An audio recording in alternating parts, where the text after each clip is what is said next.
देखिए पहला सवाल है, भीमराव अम्बेडकर के विख्यात भाषण एनिहिलेशन ऑफ कास्ट का हिंदी रूपांतरण किसने किया था? ललित सिंह यादव ने। किसने किया था? ललित सिंह यादव ने। दूसरा सवाल है, नलिनी विलोचन शर्मा का जन्म कब हुआ था? नलिनी विलोचन शर्मा का जन्म जो हुआ था 18 फरवरी 1916 ईस्वी को हुआ था। कब हुआ था? 18 फरवरी 1916 ईस्वी को। तीसरा सवाल है, सेन साहब को कितनी लड़कियां हैं? सेन साहब को कितनी लड़कियां हैं? 5 लड़कियां हैं। सेन साहब को कितनी लड़कियां हैं दोस्तों? 5 लड़कियां हैं।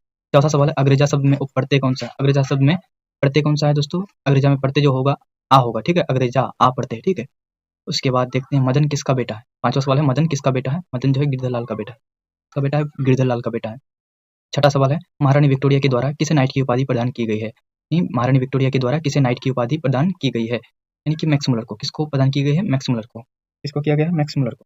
और सातवां सवाल देखते हैं, हिंदी कविता में परपदवाद के कवि कौन है? ठीक है, सॉरी दोस्तों, मैं ये बताने जा रहा हूँ यहाँ पे, हिंदी कविता में परपदवाद के प्रवर्तक कौन है? नलिनी विलोचन शर्मा। कौन है?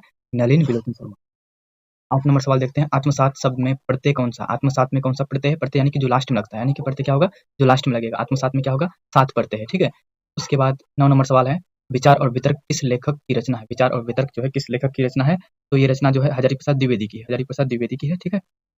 उसके बाद हम लोग 10 नंबर सवाल देखते हैं, नाखून बार बार काटते रहना और अलंकृत करते रहना निरूपित करता है, किसको निरूपित करता है दोस्तों? तो आप ऑप्शन के हिसाब से बता सकते हैं कि सौंदर्यबोध और सांस्कृतिक चेतना का। सौंदर्यबोध और सांस्कृतिक चेतना का। उसके बाद 11 नंबर सवाल है, घृणा शब्द का विलोम क्या होगा? घृणा शब्द का विलोम क्या होगा?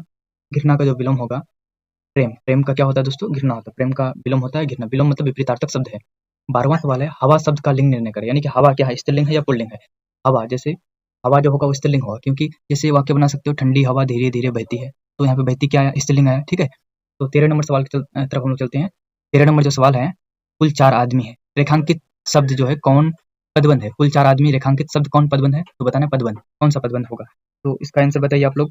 इसमें होगा संज्ञा पदबंध। क्या होगा आंसर? इसमें संज्ञा पदबंध होगा। क्वेश्चन नंबर 14 है, उसने अपने मित्र का पुस्तकालय खरीदा। वाक्य कैसा है? वाक्य जो है सरल वाक्य है। 15 नंबर सवाल है, नक्षत्र लोक किस लेखक की कृति है? गुणाकर मूल्य की। किसकी है? नक्षत्र लोक गुणाकर मूल्य की। क्वेश्चन नंबर 16 जो है, जिसकी उपमा दी जाए उसके लिए एक शब्द है, नहीं अनेक शब्दों के बदले एक शब्द पूछा है यहाँ पे। जिसकी उपमा दी जाए उपमेय होगा, उसका क्या होगा दोस्तों? उपमेय हो जाएगा। क्वेश्चन नंबर 17 है, मराठी भाषा की लिपि क्या है? मराठी भाषा की लिपि क्या होगा दोस्तों? आप बता सकते हैं। मराठी भाषा की जो लिपि है वो देवनागरी है। क्या होगा? देवनागरी होगा। क्वेश्चन नंबर 18 जो है, धारा नगरी के कौन परमार शासक विद्यानुरागी थे? तो धारा नगरी के कौन परमार शासक विद्यानुरागी थे? तो इसका आंसर आप बता सकते हैं। क्या होगा? महेंद्रपाल होगा, भोज होगा, मिहिर भोज होगा या अमोघ वर्ष होगा? तो दोस्तों इसका आंसर होगा कि भोज। कौन है? भोज है, ठीक है। क्वेश्चन नंबर 19 है, महाविद्यालय नामक कहानी संग्रह किनकी रचना है? महाविद्यालय नामक कहानी संग्रह किसकी रचना है दोस्तों? बता सकते हैं आप। ये रचना जो है विनोद कुमार शुक्ल का। किसका है? विनोद कुमार शुक्ल का। क्वेश्चन नंबर 20 है, बहादुर की माँ गुस्से से पागल क्यों हो गई थी? बहादुर की माँ गुस्से से पागल क्यों हो गई थी? ऑप्शन ए में है, ऑप्शन ए है, बहादुर ने भैंस को मारा था, बहादुर ने कुत्ते को मारा था, बहादुर ने बिल्ली को मारा था, बहादुर माँ का काम नहीं करता था। नहीं, ये सब बात नहीं है। बिल्ली को नहीं मारा था, कुत्ते को भी नहीं मारा था। बहादुर ने किसको मारा था? माँ की प्यारी भैंस को मारा था, ठीक है। जिस कारण माँ ने उसकी काल्पनिक दृष्टि से अनुमान लगाया, ठीक है, और उसके बाद बहादुर की दुगुनी पिटाई कर दी, ठीक है। क्वेश्चन नंबर 21 है, किसने सोवियत संघ पर आक्रमण किया? तो इसका आंसर आप बता सकते हैं, किसने सोवियत संघ पर आक्रमण किया था दोस्तों? किसने किया था सोवियत संघ पर आक्रमण? महारानी विक्टोरिया या हिटलर या पुतिन ने या लेनिन ने?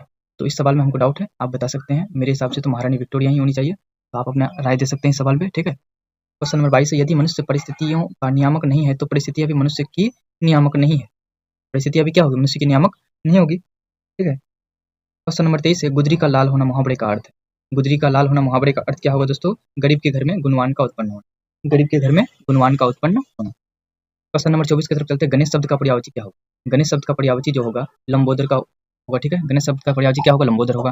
और क्वेश्चन नंबर 25 जो है, प्रतिदिन शब्द कौन समास है? दोस्तों इसमें समझने वाली बात है कि देखिए, तत्पुरुष समास में आपका क्या होता है? कारक का चिन्ह आता है, और कर्मधारय में उपमा उपमेय विशेष विशेषण शब्द का इस्तेमाल होता है, ठीक है।